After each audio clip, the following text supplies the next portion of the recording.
Part 1. The Girl They Couldn't Control. Loudspeaker, based on a true story from Reddit. Subscribe to the channel so you don't miss the next gripping chapter. You'd think being kind, generous, and well-liked would protect an 8-year-old girl from social sabotage. But what if the real threat didn't come from her classmates, but from their mothers? My daughter is 8. She's not just kind, she's a force in her classroom. The kind of child who makes other children feel seen. She shares her toys. She speaks up when others are mistreated. She doesn't let bullies get away with their cruelty. And somehow, that makes her dangerous. You see, when a child stands up to bullying, especially as a girl, it challenges a very old order. It upsets power structures. It exposes weaknesses. And in this case, the ones who felt threatened weren't the children, but their mothers. Let's rewind a little. She was everything a parent could hope for. My daughter was the kind of kid every teacher wishes they had a classroom full of. Quiet, respectful, incredibly smart. But also brave. Brave enough to walk away from cliques. Brave enough to play with the kids nobody else would. And oddly enough, that made her popular. Not in a queen bee kind of way. She hated attention. She would hide behind me at school pickup. But kids loved her for her kindness. They ran to greet her. They invited her into games. And she, humble as ever, welcomed everyone. That's when I noticed the looks. Not from the kids, but from the mothers. At first, I thought I was imagining it. Those side eyes, those awkward silences in the parent waiting area. But then came the birthday parties. Or rather, the lack of them. Sorry, we're full. You'd think if your child was best friends with someone, they'd be invited to their party, right? Wrong. My daughter wasn't invited to any of the major birthday parties that term. Not even from the kids she talked about every single day. The ones who gave her handmade bracelets, wrote her little notes that said BFF. The ones who begged their moms. One mother even allowed her daughter to hand my daughter an invitation, then told her the next day she had to take it back. No explanation. Just, sorry, she can't come. Another time, a group of 4 girls was going to a movie. My daughter was excluded, even though one of them told her, I really wanted you to come. I asked, but my mom said no. Still, my daughter smiled.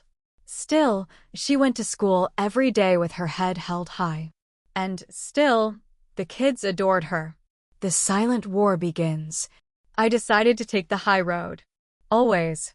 When the girls came to our house, I welcomed them. When they asked if they could come over after school, I said yes. When they asked me to call their parents to check, it always ended in disappointment. Oh, sorry, sweetie. Your mom said you couldn't come. Why not? They'd ask. You should ask her, I'd reply. It didn't take long for patterns to form. Some mothers even refused to let their daughters leave after-school care to come home with us even when every other girl in the group was coming over. It was deliberate. Calculated. Like some weird form of mom politics. But then something happened. My daughter's birthday was coming up. And that was when I decided to turn the page. The birthday invitation that wasn't. I asked my daughter how she wanted to celebrate. No big party. No balloons or ponies. Just her friends. A small group. An indoor play park, the best in the city. Pricey. Booked weeks in advance. But we didn't tell them it was her birthday. I sent out casual messages, just asking if their daughters could come for a play date. No mention of cake. No hint of a celebration. Every mother said no. Except one. The mother of another girl who was often excluded. She and I had become friends. She knew the game being played and didn't want her daughter to play it. After they all declined, I sent a follow-up message. Oh, that's a shame. We were going to take the girls to name of indoor park. Your daughter seemed really excited about it, but maybe she forgot about other plans. Cue. Chaos. The cracks began to show. One of the mothers backtracked immediately. Another tried to blame her child. Oh, she didn't tell me it was that kind of day. But by then, it was too late. I heard from my daughter later that week. The other girls had thrown tantrums at home. Screamed. Cried. Some even asked why they weren't allowed to come when they clearly had no other plans. And slowly, things began to shift. These children were smart. Too smart to miss the pattern. Too kind to understand why their best friend was being iced out again and again. One of them reportedly told her mom, "You always say I can't go to her house, but you never say why. I think it's you who doesn't like her. I never asked for this. I never asked for drama. Or conflict. Or whatever this Cold War between mothers had become. But I wasn't going to teach except exclusion when she had done nothing wrong." And then there was him. Now, I don't know if this is why these mothers turned on me, and I truly hope not. But there's something you should know. A few years ago, I dated a single dad. His daughter goes to a different class, but we met through the school community. He cheated on me. I ended it quietly. I never told anyone, not even my closest friends at school, because I didn't want gossip to hurt his child. But I've seen the way some of these women looked at him. Fawning, flirting, smiling like he was some prize to be won. They can have him. Seriously. But maybe, just maybe, that has something to do with this hostility. This subtle social warfare. This obsession with tearing down an 8-year-old girl who dared to be kind and loved and brave. And now we wait. Because in 2 or 3 years, their mothers won't control the playdates anymore. The girls will choose who they spend time with. Who treats them with respect. Who made them feel safe and welcome. I'm not worried about that day. In fact, I'm looking forward to it. Loudspeaker, subscribe now so you don't miss what happens next. In episode 2, one of the mothers crosses a line, and this time, the school gets involved. Part 2, the line they shouldn't have crossed. After that infamous birthday playdate, the cracks in their carefully constructed facade began to show. The tantrums, the questions, the growing resentment from their daughters. It was all catching up to them. But instead of self-reflection, they doubled down. One mother in particular, I'll call her Karen, couldn't handle the idea that she was losing control of her daughter. Her little girl had started asking to visit us more often, saying how fun it was at our place, how nice and chill I was, and how she wished her mom would be like that too. I never spoke poorly about any of the mothers in front of the kids. Never. But kids are perceptive. They see everything. Karen didn't like that. And one afternoon, she snapped. The accusation. It started innocently enough.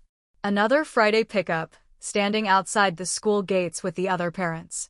The kids were pouring out, laughing, running into hugs, and my daughter was walking hand in hand with 2 of the girls from that group.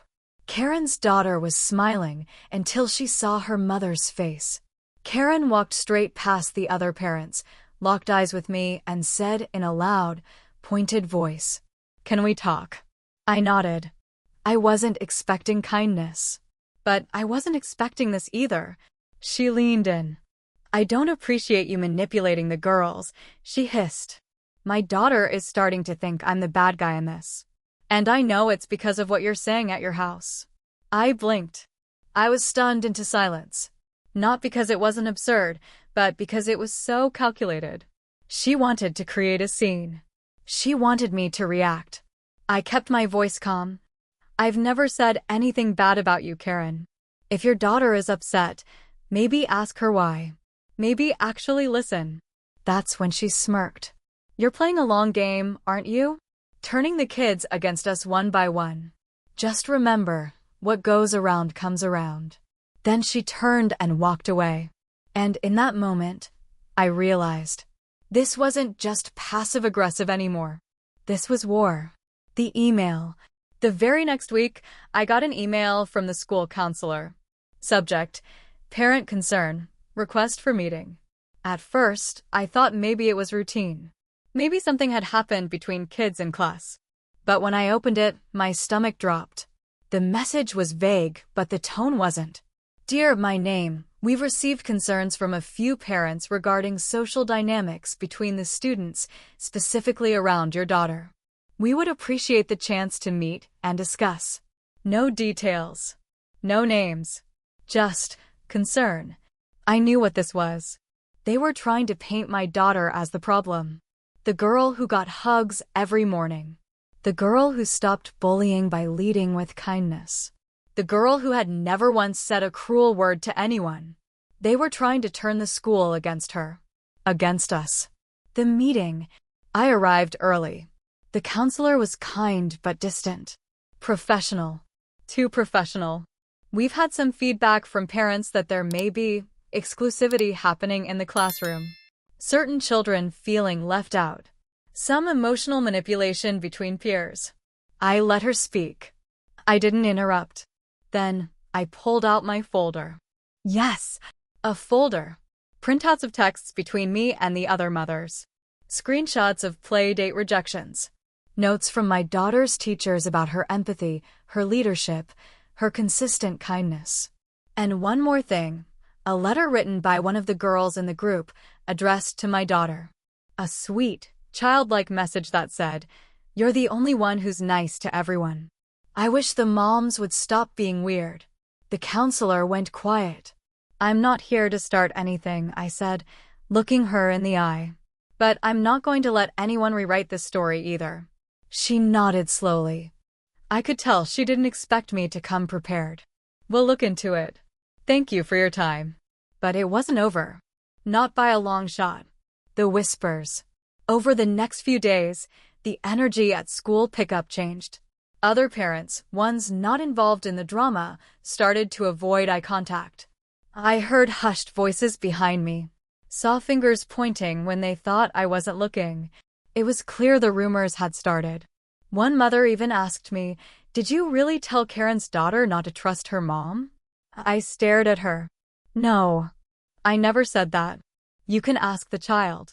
She didn't respond. Just gave a tight smile and walked away. But the worst part wasn't the gossip. It was the look on my daughter's face when she came home and said, "Mom, I think some of the kids are being told they shouldn't be my friend anymore." That broke me. She had worked so hard to help them, to make their class a kinder place. And now, she was the target again. Because she stood up to bullies. Because she refused to play by the unwritten rules of toxic adults. The turning point. But then, something shifted. Another mom approached me quietly after pickup. She wasn't part of the clique. Her daughter had only recently joined the class. "I just wanted to say, my kid talks about your daughter all the time. She says she's the only one who helped her when she felt alone her first week." I smiled. Grateful. Surprised. "She also told me she wants to be brave like your girl." That night, I cried. Not out of sadness. Out of release. Because no matter what they tried, no matter how much they whispered, gossiped, excluded, or manipulated, they couldn't undo the kindness my daughter had shown. They couldn't erase the example she had set. They could try to dim her light. But they couldn't make it go out. Part 3. The Lie That Unraveled. It started with a whisper. Then a glance. Then the silence. For a while, things were quiet. Too quiet. After the meeting with the counselor, I thought maybe the storm had passed. That maybe the mothers had backed off, realizing they couldn't twist the truth forever. My daughter was still herself, bright, caring, unshaken in front of her friends. But beneath the surface, something else was brewing. Something colder. Sharper. More dangerous. The accusation. It came out of nowhere. One morning, as I dropped my daughter off at school, another mother, one I barely knew, approached me. She looked hesitant. Conflicted. But her words hit me like a freight train. "Hey, can I ask you something?" I heard. Someone said you were telling the girls that Karen was abusive." I blinked. "What?" She looked around nervously. "I know it's probably not true. It just sounded weird.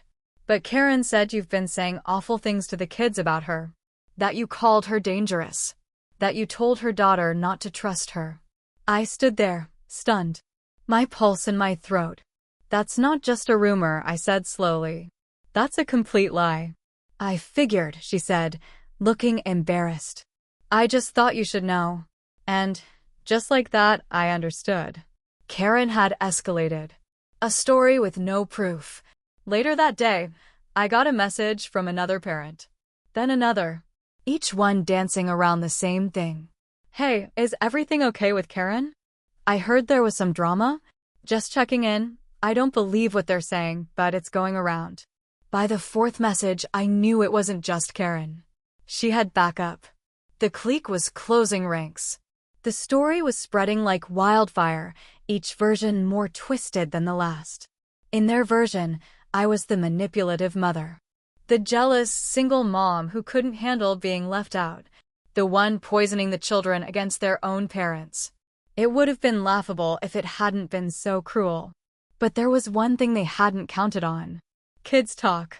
The cracks begin to widen. The very next week, my daughter came home with wide eyes and a confused look on her face. "Mom," she said. "Did you really say Miss Karen hits her kid?" My blood ran cold. "Of course not," I said immediately. "Why would you ask that?" "Because Karen told her daughter that you said it. And her daughter told everyone at lunch. But then she cried and said she didn't even know if it was true." And there it was. The lie had been planted through a child. Not just gossip among adults. Not passive-aggressive exclusions. This was different. This was using a child to carry out personal revenge. The moment it backfired. The next day, something incredible happened. Karen's daughter refused to get into her mother's car. In the parking lot, in front of everyone. She crossed her arms, shaking her head, and said in a trembling voice, "I don't believe you." Karen turned red. Screamed something about disrespect and discipline. And then, silence. The school security officer, who had been helping with traffic, calmly walked over and asked if everything was all right. Karen's daughter, still frozen, pointed to me. "She's not mean," she said. "She never said anything bad. You're the one lying." That moment, that exact second, was the beginning of the end. Not for me. For them. The whisper network implodes. Kids started talking. One by one, the daughters of the clique began questioning their moms. "Why did you say she was bad? Why can't I go to her house? Why did you lie about her?" And the moms? They didn't have answers. Because when your entire narrative is built on exclusion, manipulation, and jealousy, you can't survive the truth. My daughter told me that some girls started defending her loudly. At lunch. In class. On the playground. She's the only one who's nice to everyone. She never says mean things. Why are our moms so weird about her? The story was flipping. The power was shifting. And the mothers? They weren't prepared. When you've already lost. I didn't gloat. I didn't say, "I told you so." But I did take a quiet breath of relief. Because the lie didn't stick. It bent. Then cracked. Then broke in front of everyone. The school never sent another email. The counselor never called me back. Karen stopped speaking to me entirely. And at pickup, she stood at the far end of the lot. Alone. I don't know if she understood what she had done. How badly she had underestimated the intelligence of her daughter. The kindness of children. The strength of truth when it's quiet, but persistent. All I know is, something had changed. And the worst may have been over. Or so I thought. Because just as one fire went out, another was starting to burn. Part 4. The new parent with a secret. For a while, everything seemed quieter. Karen stopped trying to start fights. The clique of moms that once ran the social scene had gone uncharacteristically silent. The birthday sabotage, the rumor games, the meetings with the school, it all seemed to be dying down. But I wasn't naive. I knew when people stop attacking you openly, it doesn't mean they've surrendered. It means they're regrouping. And they were. But what none of us expected was that the one who'd break this story wide open again wasn't me. It was him. The new dad. It began with a new student joining the class. A girl named Elsie. Smart, observant, quiet. She took to my daughter almost immediately. And my daughter, being who she is, welcomed her like an old friend. The two became inseparable within a week. But it wasn't Elsie that caught the attention of the other mothers. It was her father. Tall, sharp suit, expensive car, charming, Single. He was everything the clique swooned over. Within days, Karen and two of the other moms were offering him baked goods at pickup, making awkward small talk, laughing way too loudly at his dad jokes. I watched from a distance. He was polite, friendly, but reserved. Almost like he'd seen this kind of act before. He had. We'd met before. It took me 2 weeks to realize where I'd seen him before. The face, the voice, the attitude. He used to work at a tech firm where I did consulting 2 years ago. We barely interacted back then, just shared the same office building, but he remembered me instantly. Didn't we both suffer through those terrible vending machine coffees on level 8? That broke the ice. We got to chatting more often during drop-offs. Nothing romantic. Just two parents trying to survive the chaos. Until one afternoon, he asked something unexpected. "What's the deal with those women?" I blinked. "Which women?" He tilted his head toward the gaggle of moms giggling over Tupperware behind us. "They've all warned me about you. They said you're dangerous." He wasn't joking. According to him, the moms had told him I was unstable, obsessed with controlling the social circle, and manipulative toward children. "They said you tried to turn your daughter into some kind of queen bee," he added, narrowing his eyes. "But then I watched the way your kid treats mine, and it didn't add up." I felt sick, but not surprised. This was a new tactic. Poisoning the well before I even had a chance to be part of the conversation. "They don't like people they can't control," I told him simply. "And they really don't like anyone who doesn't play their game." He nodded, slowly. Then he said something that made my skin prickle. "Did you used to date a guy named Mark?" My blood froze.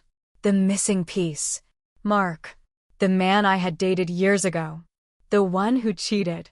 The one I quietly walked away from to protect his daughter from any fallout.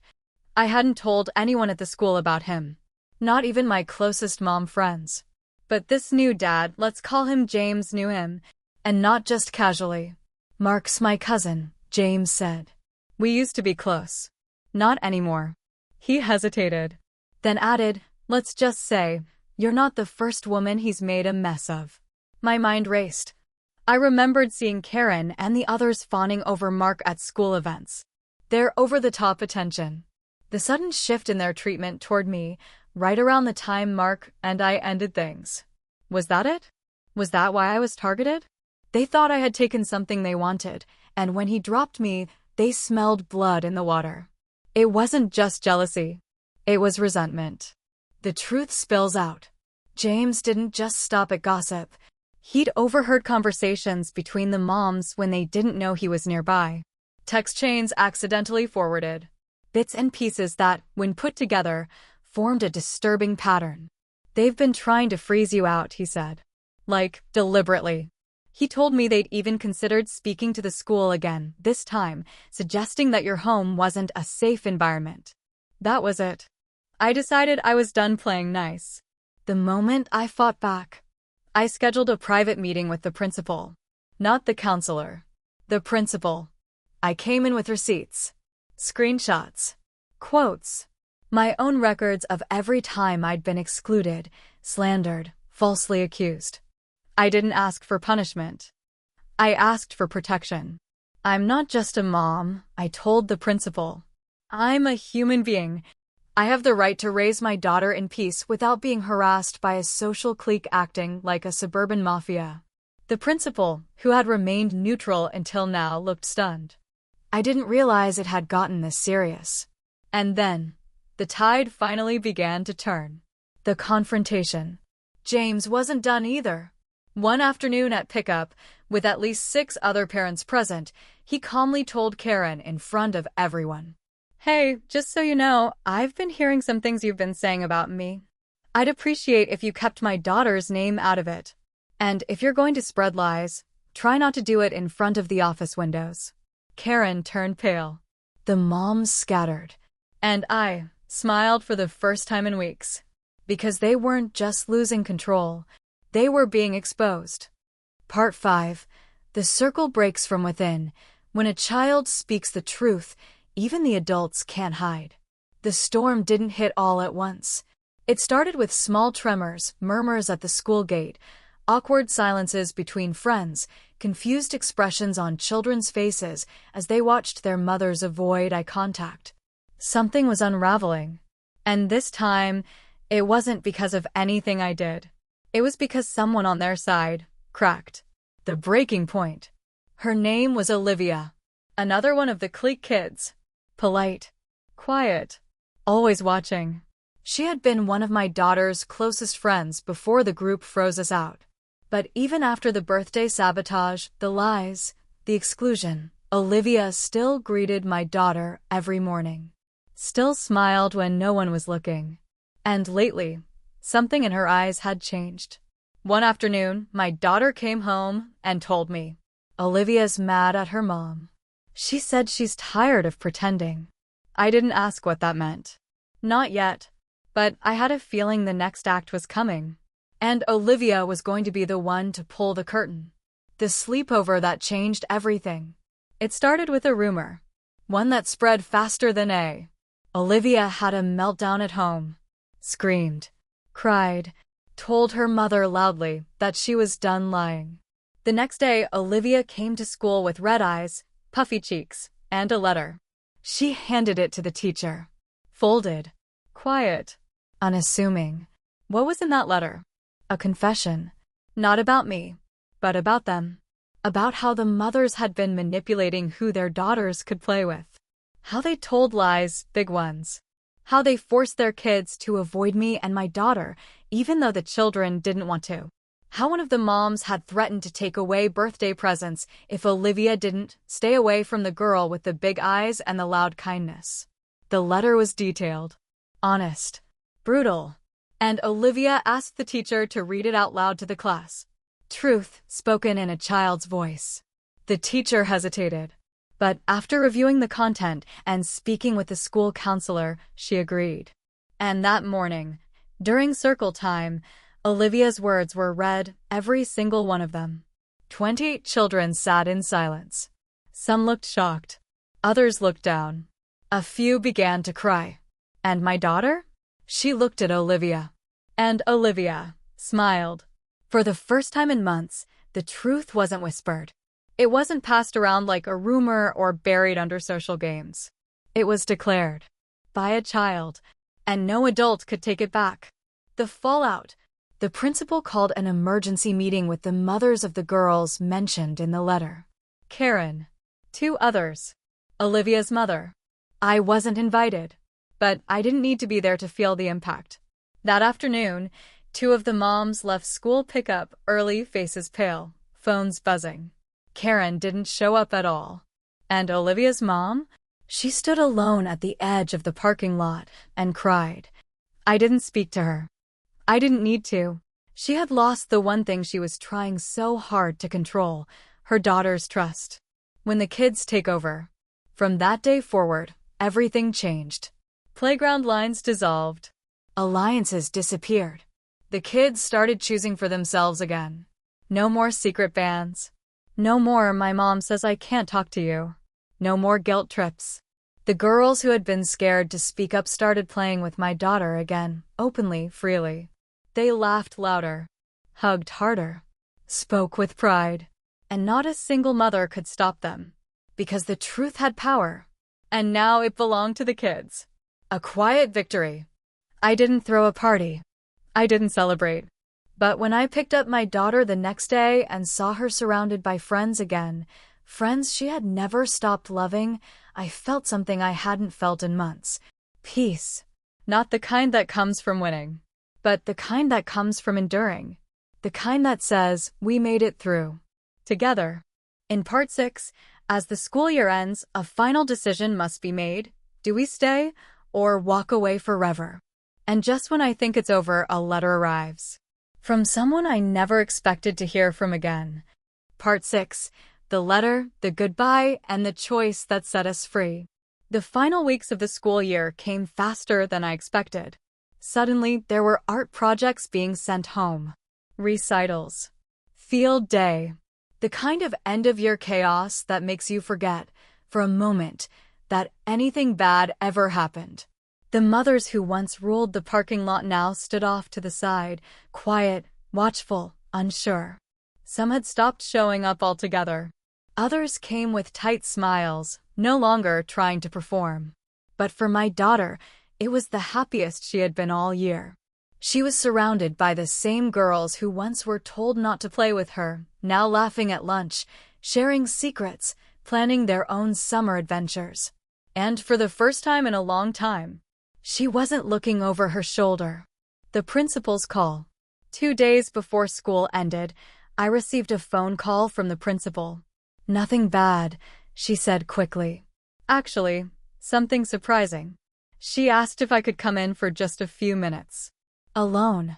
When I arrived, she handed me a sealed envelope with no name, just one word in small handwriting. "Sorry." I opened it, read it once, then again. It was from Karen. The letter. "You don't have to forgive me. I don't expect that. But I owe you the truth. I let my insecurities poison the way I treated you. I let jealousy become cruelty. It wasn't about our daughters. It was about me. About what I thought I lost when I saw how the kids loved you. How effortlessly you made things look easy. And yes, it was also about Mark. I thought if I could cut you out, I'd have a better chance. At what, I don't even know anymore. But I see now how wrong I was. My daughter doesn't trust me. She barely talks to me. And it's not your fault. It's mine. I don't expect to fix this. But maybe this letter is a place to start." I didn't cry. I didn't even feel angry. I just felt done. Like the story had written its final line. The choice. That weekend, I sat with my daughter at the kitchen table. I told her everything. The truth about what had happened. What was said. What was done. Even the letter from Karen. She listened carefully, quietly. Then she said something that stunned me. "Maybe we should move schools." I looked at her, surprised. "You don't want to stay with your friends?" "I do," she nodded. "But I want a fresh start. For both of us." It wasn't what I expected. But it was exactly what we needed. The goodbye. On the final day of school, I watched my daughter walk through the gates one last time. She was still that same bright, brave, kind little soul. But she was also stronger now. Wiser. As the bell rang and the kids poured out one last time, Olivia ran up and hugged her. So did 2 others. One by one, the girls said goodbye not with sadness, but with pride. Like they understood that this wasn't the end of a chapter. It was the beginning of a better one. One last message. That night, I received one more letter. This time, from Olivia. Written in glitter pen, on lined notebook paper, with the edges torn. "Thank you for being the kind of mom who made us feel safe. I hope your daughter knows she made our school better just by being herself. You didn't just change our class. You changed us. P.S. You make the best snacks." I smiled. Framed the letter. Put it on the fridge. Not as a trophy, but as a reminder. That in a world where some adults forget how powerful kindness can be, one child's courage and one mother's quiet strength can change everything. The end. But perhaps not forever. Because stories like these, they live on in whispers, in choices, in generations. And sometimes, in the hearts of kids who finally got to choose for themselves. Thank you for following this journey. If this story resonated with you, share it. Speak it. Stand up, like she did. And never forget, being kind is never the weak choice. It's the bravest one.